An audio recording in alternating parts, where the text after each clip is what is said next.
You are listening to the Why Smart Women podcast, the podcast that helps smart women work out why we repeatedly make the wrong decisions and how to make better ones. From relationships, career choices, finances, to faux fur jackets and kale smoothies. Every moment of every day, we're making decisions. Let's make them good ones. I'm your host, Annie McCubbin, and as a woman of a certain age, I've made my own share of really bad decisions. Not my husband. I don't mean him, though. I did go through some shockers to find him. And I wish this podcast had been around to save me from myself. This podcast will give you insights into the working of your own brain, which will blow your mind. I acknowledge the traditional owners of the land on which I'm recording and you are listening on this day. Always was, always will be, Aboriginal land. Well, hello, smart women, and welcome back to the Why Smart Women podcast. I hope you enjoyed our analysis last week about the nightmare that is influencers telling us what to eat. And today there's going to be change of pace because I have my very, very good friend, the Snarky Gherkin, back to talk about some very, very interesting social issues. And it's been a long time, hasn't it, Snarky? Hi, Annie. It's been way too long. It's just been really hard to coordinate with each other, hasn't it? So it has. I don't know. It's the collision of our extremely busy lives, right? That's right. It's nice to hear your voice and be back in a familiar space. Yes, I know. It's very nice to hear your voice too. I've missed you. The dogs are here as well, Ryder and Yo-Yo. Nice. And they were really looking forward to you coming on as well. I just hope that they don't get too excited. All right. No. You've been okay. Oh, no, you weren't okay. You had a cold, didn't you? So flu season's hit with a vengeance here. Kids are like petri dishes. They go to kinder and it's doing the rounds. Oh, I blame them, but it's probably picked it up on public transport and stuff. I think it's good to blame children. I think so too. That's it. It makes them more resilient. I still blame mine for some digestive issues that I have due to pregnancy, and I bring it up constantly. Yep. What is the situation there? Because my wife was telling me a few things like that in terms of pregnancy and how the metaphysical changes that occur. Yeah, well, I mean, there's the issues, of course, with the bladder, etc. It's just great. Yeah. And that's taken a very long time to remediate. Yeah. But I'm good there now. But that had to have some surgical intervention, which I can highly recommend. And then the other thing is, I don't know, I have really, really dodgy digestion, and no one can really clearly say, categorically, but I vomited 2 lots of 9 months, and I don't think that's very, very good for the sphincter and the stomach. So I have reflux, but I'm very well medicated for it. But whenever I have a flare-up, I immediately ring both my children and blame them and ask for an apology. And I think that's, I find that quite satisfying. And they really enjoy that interaction with me. And also on Mother's Day, I also remind them of how much trouble they've caused me. Yep. You should. Women have it so tough in a lot of aspects that men don't appreciate. So that's right. Yeah. That's right. Thank you. I'll let them know that you support my blame game. Okay. Yeah. Okay. So where should we start? There's been an awful lot that has occurred in the ensuing couple of months that we haven't spoken. What's your favourite topic? Where do you want to go? Probably too much to broadly go. Yeah. Let's not try and boil the ocean. Let's just everything. No, that's it. I think the biggest thing at the moment, and still pretty current, is the Ben Roberts-Smith situation.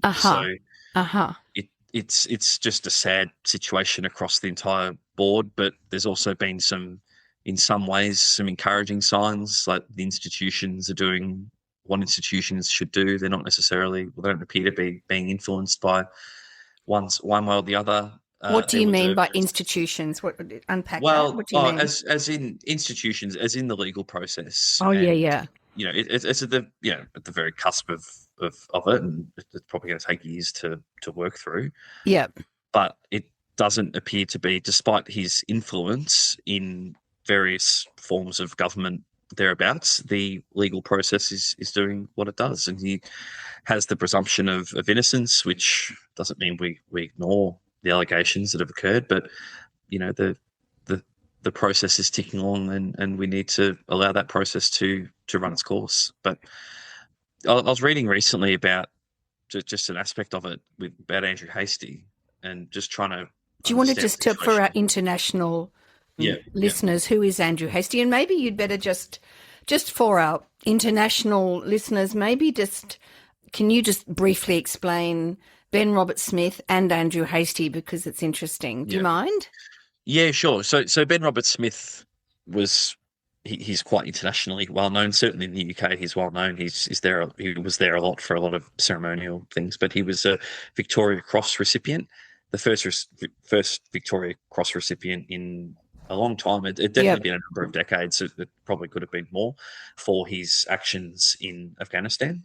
Yep. And so this all came about a few years ago when Channel 9 did a 60 minutes sort of expose on Ben Roberts-Smith, and there'd been some whistleblowers talked about some things that had happened, some executing various Afghan civilians, and I think he'd also made a younger member of his squad also execute, or someone. So so it's pretty horrific, some of the allegations that have come out. So Ben Roberts-Smith then attempted to sue Channel 9 for defamation under a civil. Okay, so let's just go back. So the thing is that, and this is where the whole notion of the lack of critical thinking comes in, and also just confirmation bias, identity protective cognition, which is I will align myself with my tribe in case I'm expelled. This is where all these really interesting biases, I think, kick in, because the investigative journalists who were Nick McKenzie and Chris Masters really worked a very long time on the Ben Roberts-Smith case.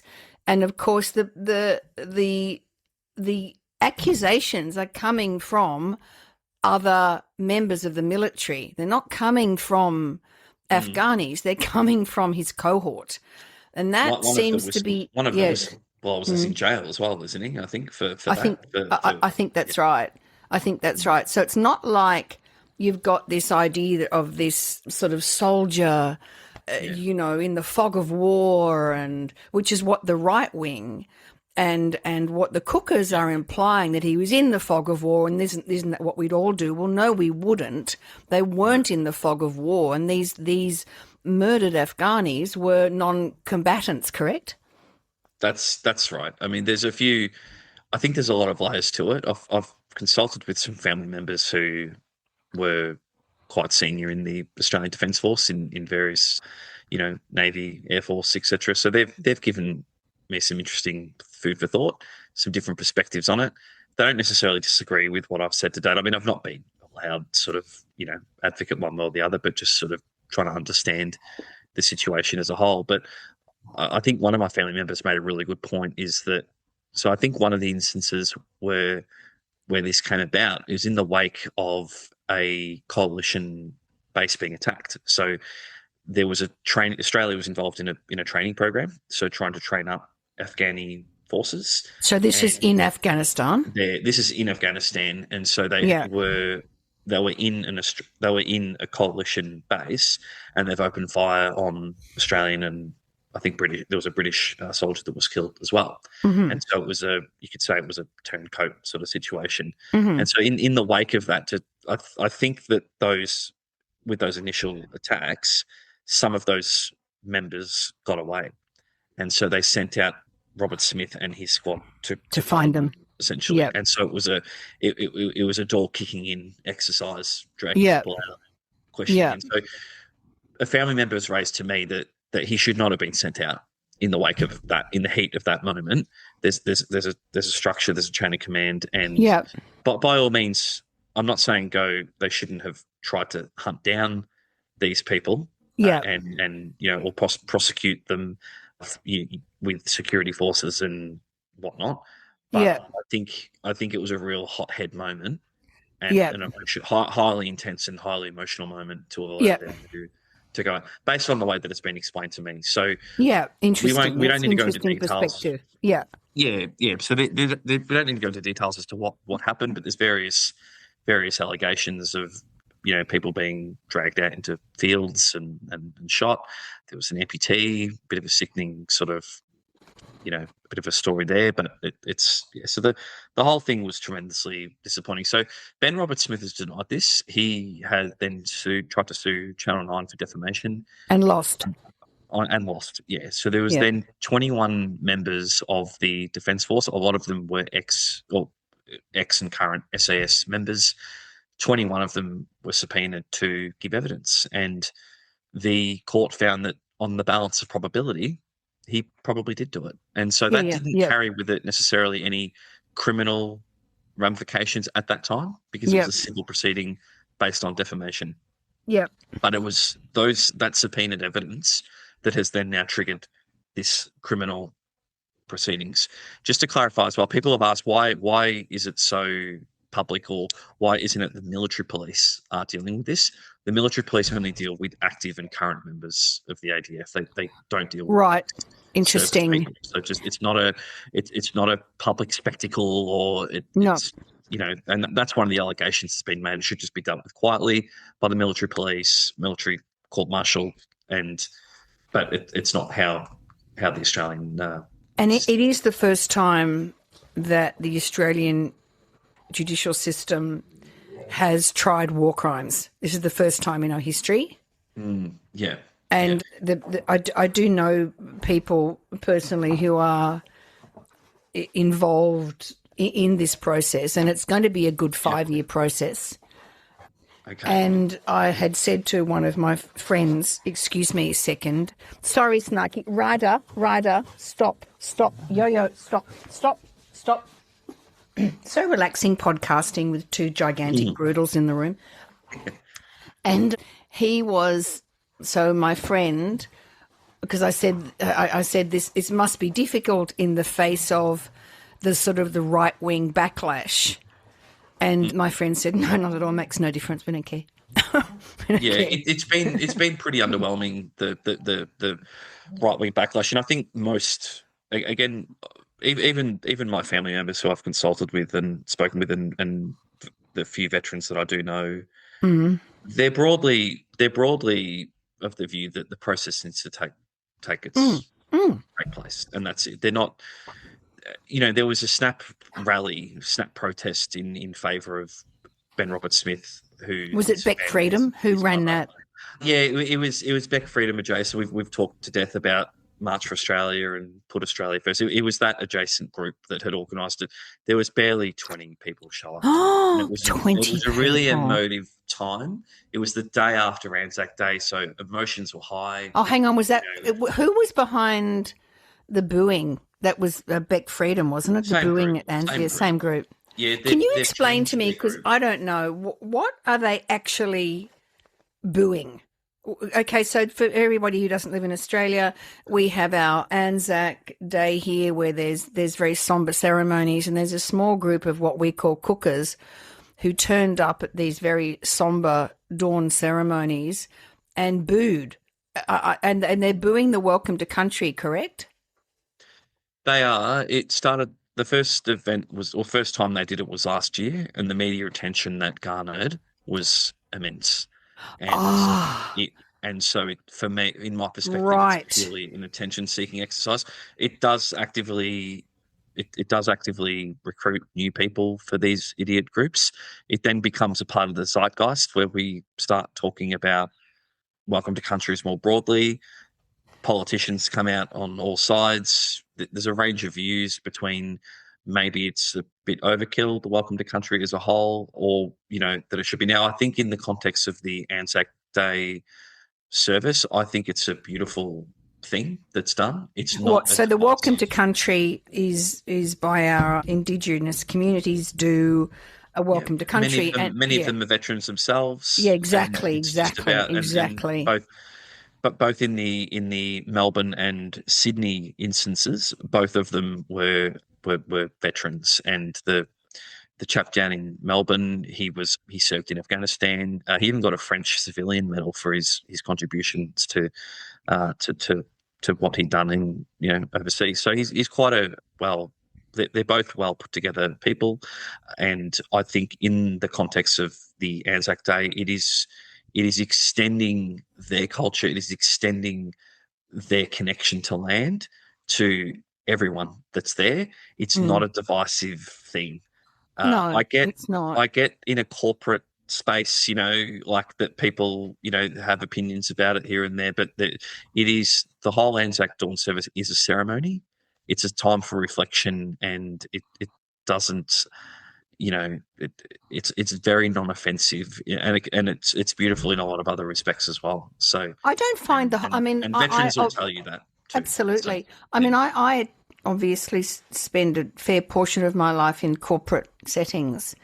I just don't understand what the problem is with a 1 minute sort of extension of respect to our Indigenous people, but people will get upset about anything.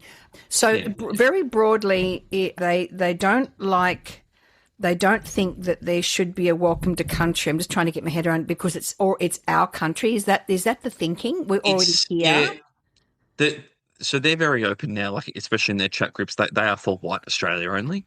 They are for that, and they want to push. It's nice. It's lovely. Yeah, that's it. It's imagine how boring it'd be. I mean, oh my god. Like, well, I'm a green skin, so I can't talk much. But my god. So they are just unapologetically for Norse. He's got this weird Norse mythology sort of nonsense. What Norse mythology? I've stared too long into this abyss, but you really have to have dug up Norse mythology. My god, that's funny. So they are just against anything. They are against anything. Indigenous reconciliation. They're against and so a welcome to country for them. They see that as the more normalised. Well, I'd say welcome to country is fairly normalised now. We've been doing it. I think it's normalised. We've been doing it for a long time, but it's become normalised. Decade, and people take what they want from it. Absolutely. People sort of just wait for it to finish. Others really respect and acknowledge it. It just is what it is. So they see this as an opportunity to just create division, turn it into a bit of a recruitment drive. They do see a boost in their numbers every time they make a headline, and so that's just where we're at. And it's an unfortunate place. I think we always have to keep in perspective, as per my friends that are looking on the legal side of the Ben Robert Smith thing, or people that I've heard having conversations, is that these sort of very divisive voices are very loud and attention seeking, and there is a sort of propensity to think, how widespread is it? So I guess it's a question to ask, because we've now got this sort of racist, keep Australia white element spreading into possibly One Nation Party, etc. And I just wonder at the size of it and the effectiveness of it, and how many of us actually can go into a nursing home which is filled with Nepalese, beautiful Nepalese people. My elderly relative we've been talking about has motor neurone, and so pretty much every single doctor that we have come across and who has been taking care of him for months is not white. So I don't know what they think is going to happen to them when they go to hospital. No, that's it. I mean, who's going to wipe our bums? But although saying that, I mean, we shouldn't just rely on migrants for that. But when I say that, I mean, like, Australians are not having enough babies to replenish the population, and that's it. So we are, and that's Australians from all continents and wherever, and so we need migration. This is where, really going off track now, but this is where do it go off track. We love that. We won't go into this, but this is the other day, the chap for One Nation, golden boy for Farah, he broke rank and said, he said publicly that I actually think our current intake of about 300,000 migrants a year is probably about right. Oh my God, really? And it's like, no, and so that's caused a meltdown. Barnaby Joyce was parachuted in to sort of mansplain what he actually meant by that, and it's the campaign pressures and it's other things. But the reality is we are so reliant and dependent on migration. Oh, unbelievably. There's all sorts of structural issues that we could, smarter people than me can talk about why that is the case. Yeah.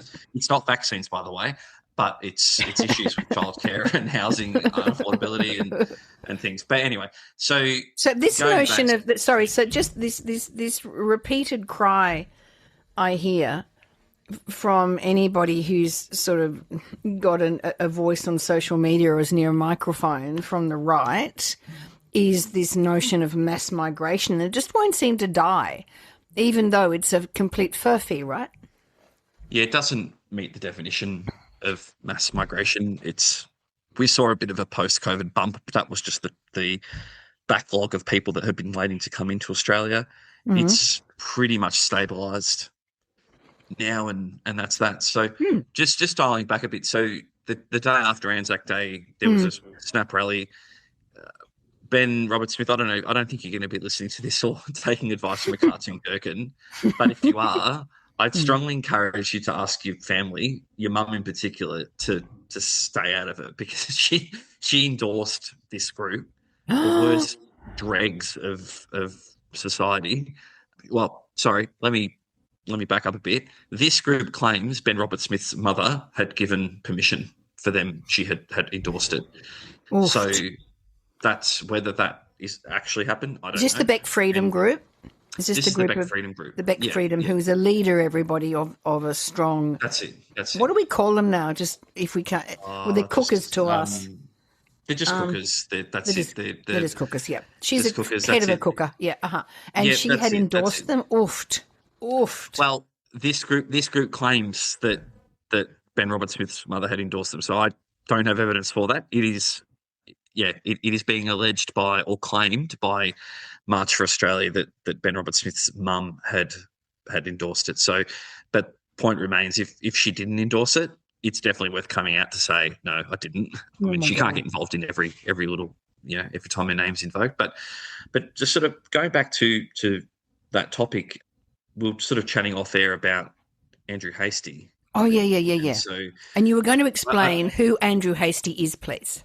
Yeah, so Andrew Hastie is a Liberal Party member. He's the deputy leader, I think, of the Liberal Party, federal. So the Liberal Party, just in case anybody needs a reminder, is Australia's opposition party currently. Yep, that's right.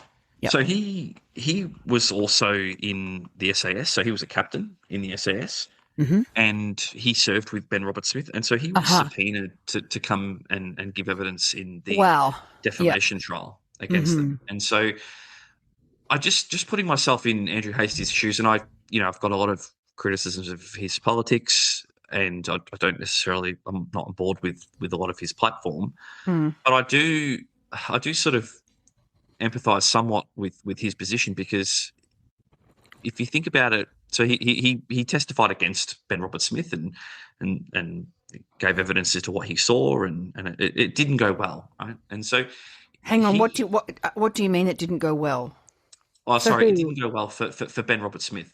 So it was quite damning, the I see. That Andrew Hastie had given against him. Yeah. And so as a result of that, again, just going back, so Ben Roberts-Smith's mother had then written an email, a 38-page email, or 38-paragraph email, to each member of the federal Liberal Party, encouraging them, saying that Andrew Hastie was not fit to be in the party.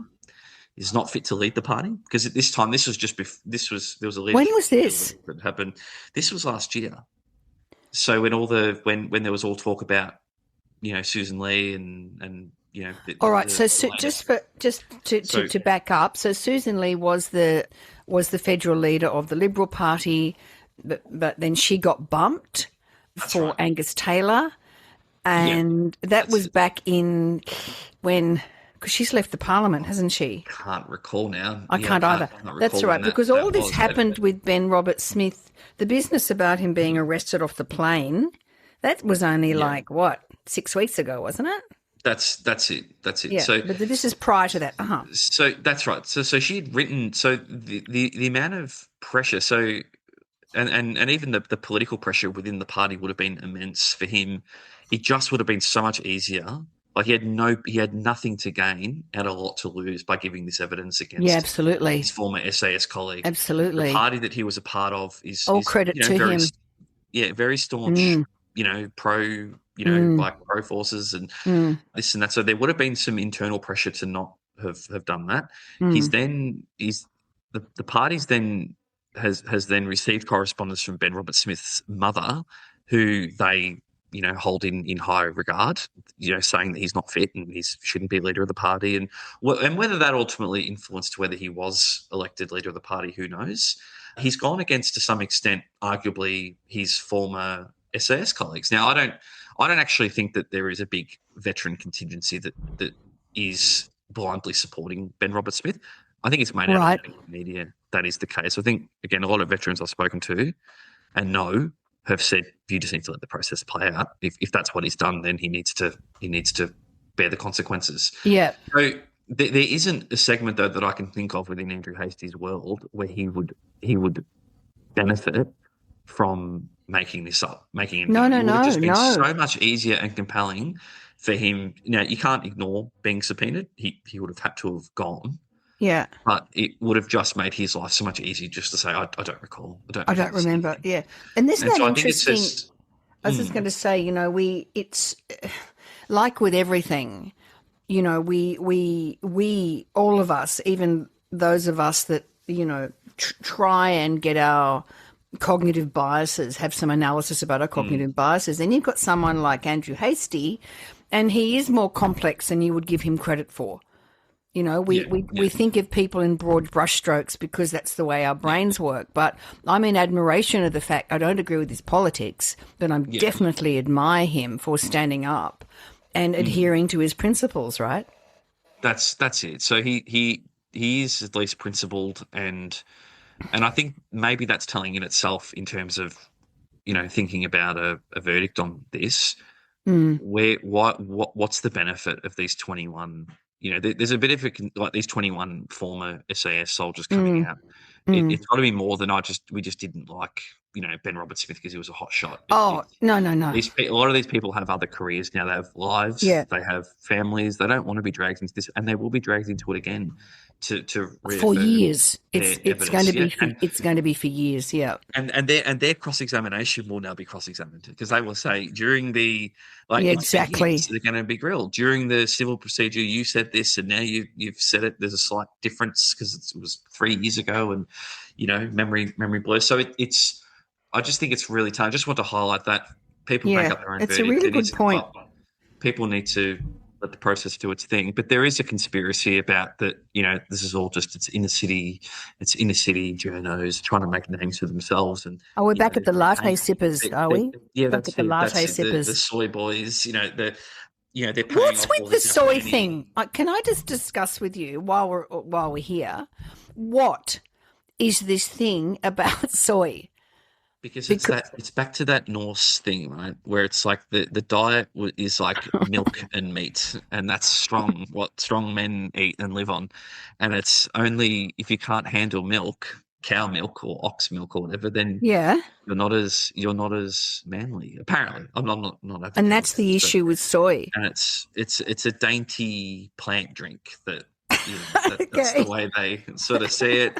My grandfather was a dairyman, and in his world, there was nothing that pure milk could not solve. Every health issue, underweight, you need milk. Overweight, you're not drinking enough milk. Oh, bone problems, muscle problems, everything like that. He was for pasteurized milk, so I'll give him that. But in his world, so I think I don't know. I think it stems from that side of things. I love it. There was the romanticism of taking the milkmans away from us, and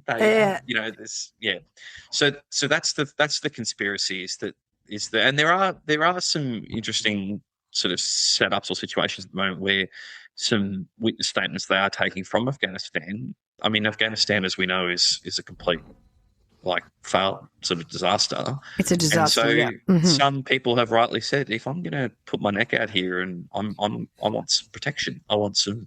Fair enough. And you get me, and so the people are saying that's the motivation. Is they're being paid to Oh, I see. Yeah, evidence yeah. because they want to weigh it. They want to, and I'm not saying that them giving evidence means they're getting a visa to Australia or anything by any means, but it's that's the conspiracy, is that you've got Right, right, right. ethnicity journos. They've gone to Afghanistan. They're getting these people to testify falsely against Ben Roberts-Smith because it's all a beat up and it's attack on traditional values or something. I don't know, and that's the thing, and it's just not the case. Like you get a lot of silence from these people when they say, "Well, I stand with Ben Roberts-Smith." It's like, well, I stand with the 21 Yeah, former I'll service people I'll stand with them. that were dragged into this nonsense that Ben Roberts-Smith had commenced in the first place, and it backfired tremendously, and that's that. So it's that's my take on it. I don't know. I hope Somebody had posted a picture a couple of days ago with he standing next to Robert Smith, and of course he's a very big unit, right? I mean, I don't know how tall he is. He must be 6'5", is he? He's huge. And this woman was saying next to him and going, "Isn't he gorgeous?" And then somebody had written, "What? He's hot, so he's innocent." Like, what are you doing? Is this what? Right? Okay, this makes so much sense. Yeah, I mean, I definitely didn't grandize him, but when I lived in the UK, like he was there a lot, so I lived there for a few years, and he attended Westminster, Remembrance Day, or I think it was right. I attended a Fremel's thing. My great grandfather served at Fremel, so I saw him there, and I thought, what a legend! Like BC recipient, just everything, really, like in a sort of a blown up way. You can sort of say, well, he exemplifies what absolutely. the goodness, or the and it's like, and so it is difficult. I remember when I read that, actually, no, this is what I was tremendously disappointed. I thought, but it's just the reality of it. It's like, it's to some degree. Now, I'm not comparing the two, but it's like Rolf Harris. When I lived in the UK, he was a Australian legend as well, and it is an astonishing fall from grace, isn't it? When you think about him being, that's it, awarded by the Governor General. And it is. Yeah. And I think that we have a bias, that we have a bias towards men over 6 foot with square jaws, and that we are more likely, if you look at the preponderance or the proportion of men over 6'5" in the world, I don't know, it's I don't know, 5% or something, and yet 30% of CEOs are very, very tall with a square jaw. Yeah. It's because we infer upon someone that's tall with a symmetrical face, intelligence and morality, and of course it's not right. It's not right. That's why people like me so much. It's as tall and you're tall and amazing and super hot. You're a super hot gherkin, right? That's right. I don't actually have a jawline. It's just like a Anyway, we won't. You don't have a jaw at all. No. Well, I'm just a cucumber shape. So you're a cucumber shape. That's right. That's right. So that's Ben Roberts-Smith, and you were going to touch on something else. I had the Nepean by-election here on the weekend. Do it. Take me through it. So we've got, for people interstate and people overseas in particular, we've spoken about One Nation before and their perceived rise to whatever. I mean, they've been around for 30 years, and I don't think they've achieved anything at all other than division. But they had the first real test, quote unquote, in Victoria, and so Mornington Peninsula is the Nepean by-election is what it is, or the Nepean area electorate is a very conservative area, I would say. I'm sure you'll get people from Nepean commenting that, no, I live here, and I'm not conservative, but it is quite a conservative area. So the Labor Party weren't running in this election. For comparison, over the last 40 years. So this is in Victoria for overseas listeners. This is the southern, one of the southern Australian states. I would say selfishly, now I know you've got some beautiful beaches up there, but I think it's some of the best beaches in the world are down at Mornington. But that's me being biased. But it's a great area. I love it. Got family down there. We go there regularly, so I feel like I sort of know the place moderately well. But again, people say, "What do you city folk know?" But what would you know? That's it. Yeah. So over the last 40 years, the Liberals have held that seat, except Labor won it in 2018. and that was because Dan Andrews or the state Labor Party had just an absolute landslide. And so, Yeah. on the back of that, Labor won. They then got voted out in the subsequent, I think, 2022 election, and it's being held by the Liberals since. What's triggered a by-election is the existing Liberal member has stood down for whatever scandal it was. I can't recall it anymore. And so they held a by-election. So it was seen as this was a real test, and it should have been an easy test for One Nation as well, because you're going to a traditionally quite conservative area. A lot of the you would think. problems, a lot of the perceived problems in the area, and there are some dramas. There's some, there's 40% of the properties down there vacant because they're holiday homes. But then you've also got a 40%? 40% is huge. And are vacant, but do they get rented sometimes, like as Airbnb? They're vacant. Sorry, they're vacant in the sense that they're holiday homes. So they. I'm sorry. So it's a transient population. That's it. But for the permanent population there's a lot of social mobility issues. There's housing issues. Rent's gone absolutely through the roof. So a lot of these problems I have down there aren't going to be solved by local government. It's a state government thing. But okay. And yet this is a local government by-election, correct? That's correct, yeah. And so a lot of the perceived local issues, though, sit at the feet of the Liberals who have been in for 4 decades, apart from a little blip here and there. Yeah. So, and with no Labor, it should have been an absolute One Nation landslide. The protest vote, One Nation vote should have overwhelmed to them, and they lost. Right. They didn't. Liberals retained it. So the Liberals retained it. Who was standing for the Liberals? I don't know. Doesn't matter. That's all right. I did know. I had all this off by heart. That's all right. Don't worry. And so the One Nation part. So okay. So the message. The One Nation, the One Nation guy down there I know people that know him, and he's he seemed like a moderately reasonable person. Like I don't disagree with him. Local business owner, hosts a sausage sizzle at the Sea Scouts quite regularly. I get it. Like he's a normal local. That's how he's perceived, and he couldn't do it. It's just the brand, the One Nation brand, even for a conservative area. And what do you think it is about? Because the notion of it's always very interesting to look at this from a sort of a sociological point of view, because of course, people are voting for One Nation for a good reason, because people are they're going to bring a set of belief systems with them and possibly grievances, and they're going to vote for One Nation because the perception is it's going to solve some of the problems that they're encountering. Like people would come to it with pretty good reasons on board, correct? You would think so.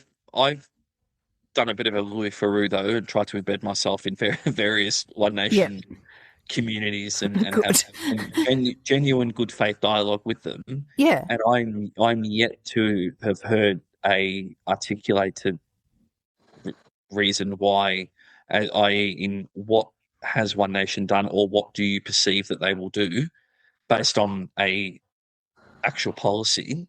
Yeah. And I haven't had any response. It just seems to be grievance, well, that's right. Yeah. But what are the so I'm unhappy about something, and then I go to One Nation because I think they're going to fix me, and then my world perception is going to get reflected back at me, right? Which is it's somebody's fault. That's it. It's somebody's fault. It's so disjointed. It's like one of our great grandmothers. When they used to knit those patchwork sort of blankets, which are great by the way. But it is like a knitted patchwork of just every. Like there was a rally. We spoke about it with Bella the other day. Like there was a rally on the other day with One Nation, and people were just yelling out at the crowd about, Pauline, what are you going to do about the chemtrails and and this was at the Ben Roberts-Smith thing. So, and it was just full of just people yelling about their thing that they've based the thing that stopped them getting invited to extended family lunches. Yeah, that was the thing that they just incessantly talk about is what they were then. Yelling about vaccines and chemtrails. And so there's a lot of that sort of conspiracy thinking, right? And a lot, and even for them, like even for Pauline and One Nation and stuff, it's too on. She just turned her back to them and just ignored them because they're just too loopy even for her. And Yeah. so there isn't really a coherence. Now, I'm not saying everyone that is voting for them is a cooker at all, because I think No, I that don't think there they are a are. I lot think of there's people. yeah, yeah. No. I think There's a there's lot of people people that with very they just valid grievances and feeling, exactly they feel left behind and they feel disenfranchised and they feel forgotten. So they're going to put their lot in with. So what can be done in order to scoop up those people that are genuinely feeling disenfranchised, unhappy, left behind? What can the major parties do to scoop them back up again? I mean, what can they do? I think they need to get better at communicating, and that's something that I've learned with the page that I've been running. It shouldn't, I did a policy review of the One Nation policies. I almost broke my brain going through each 29 of them. Good job, barely though. any of them even met the definition of a policy. None of them were costed at all.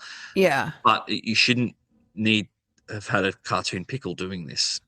There should be enough political communicators that still resonate with busy people, normal people, that they can understand what's going on. So I think to some degree, whilst what I do is entertaining and it's a nice little community, I think it's also a symptom of the lack of understanding or lack of, it's a symptom of the broader sort of community at the moment. Oh yeah, well, they don't quite know what's going on, or they just want a digestible. And it's an emotional thing, right? Which is why, and we know this in terms of psychology and critical thinking, that if you have a highly emotional issue, there's no point just throwing facts at the person because it bounces off the frame. So we know what you need to do is actually understand what their grievance is and validate that before anybody's going to say this is not right, because of course people just arc up, understandably. It's very, very tricky, isn't it? It is. We do what we can. We do what we can in the face of this sort of out of control disinformation and broad brushstroke thinking. And if you just get me and I'm going to fix it, well, are you? Are you? That's it. And can you? It's important to say, well, which part of their policy then? Because they might have spoken about it in some angry street corner rally, or made a comment about it, but in terms of the promises that they've made, look at their policies. They're not there. Look at their voting history as well. It's really contradictory. And so it goes against, as it's been highlighted to an nth degree, that they've constantly voted against workers' rights. They've constantly voted against housing reform. Yeah. I think it's about making that information digestible. Now, to say, it'd be arrogant to say, well, everybody should just go look and read complex policy and blah, blah, blah. But it's not, most people don't have the time to do that. Nor the interest. So that's it. So if we can read it and make it presentable in a way that's digestible, and I need to do this for the other parties too, but I think that's perhaps, in my opinion, one of the best things we can do at our level to try to combat the nonsense. And I think from the government perspective, I think that they need to, and you probably got a great opinion on this because you've been involved in communications for a long time. But I just think to people of my age demographic, it's not resonating with them the way or who the government is communicating through. I mean, no one's sitting there watching Question Time. No. Watching the press club brief. No, nobody's. I am. I'm looking. Yeah, I do too. Actually, I like it. I got into Question Time in the UK. Listen to John Burko just ripping into. Yeah, it's great. We always love the speaker. I think that's it. Yeah. Yeah, it's an interesting conundrum because you've always just got to ask yourself, who's reading you, Snarky, and are you just reframing things for the converted? Are you just preaching to the converted? I mean, how many people that are perhaps because they feel disenfranchised, unhappy, left behind, are looking at One Nation. How many of those people are you going to get to? And am I going to get to, or are we just talking to the people that already agree with us? I think there's a little bit of that. I think there's a lot of people on the fence as well. And I think a lot of the content is aimed at them. So it's helping the biggest feedback I get in personal messages where I've received this thing from my auntie or whatever. What's the truth behind it? And so, it'll be like, Pauline Hanson says that, I don't know, like they're going to ban dogs or something, in 2020. Well, they're good. Did you hear that? You said That's it. You're going to, Yo-Yo, they're going to ban you because you're naughty in the studio. Come here. No barking. She's got that look on her face. Come here. Go on. Oh, it'll be, the Labor wants to take your dogs or something, but One Nation will stop them. And so, is this true? And so, and I'm obviously giving a hyperbolic example. Yeah. I then look into it, take the time to look into it, and it's like, no, that thing isn't happening, and no, One Nation hasn't pledged to combat that or rally against this, and so it helps a lot of people equip them with the correct information. Sometimes the response is, that is a thing, and that's what's happening, and it's a fair play for One Nation for exposing this thing, or the Labor needs to do better, or the existing governments need to do better at this thing. So, in that regard, I don't think it is a preaching to the converted. Like there are. I know that's really good to hear that people are actually questioning. The big issue is, and has always been the issue, is that people like Pauline, and they say to me, well, because she's just telling it like it is, and that cut through style of I'll just say anything in a really blunt way, but it really gets into people's brains, because so much of our political discourse and is just prevaricating and vacillating, right? So people don't I don't know actually what you think. Well, she just goes, it's this, and that's very appealing to the brain because she's certain. People love certainty.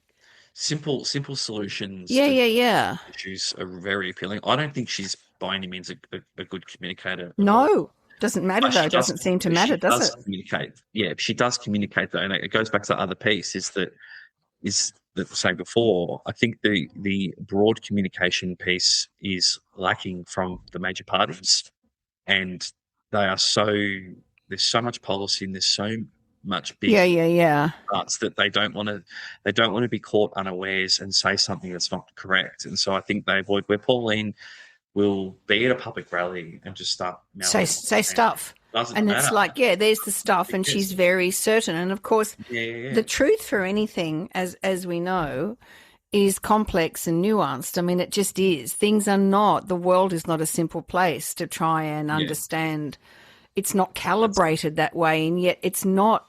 We are tribally brained. I want to feel like I belong. I want some certainty. I want to reduce the complexity. And then someone stands in front of you and goes, this is the problem you've got. Stick with me. And you go, because I don't want to have that complexity in my life. But unfortunately, it's not good. It's not good. Yeah, that's it. Well, on that happy note, I need to get back in the car. So listen, that was just the best thing ever. Thank you so much, Snarky, and I will call you and we will do this again very, very soon. Yeah, love your work. Do this more regularly, likewise. So Okay, you take care of yourself. Okay, see you. Bye. Bye. Well, thank you so much, smart women, for tuning in. I hope you enjoyed my chat with my very good friend, the Snarky Gherkin. So, wherever you are in the world, stay safe, stay well, keep your critical thinking hats on. See you later. Bye.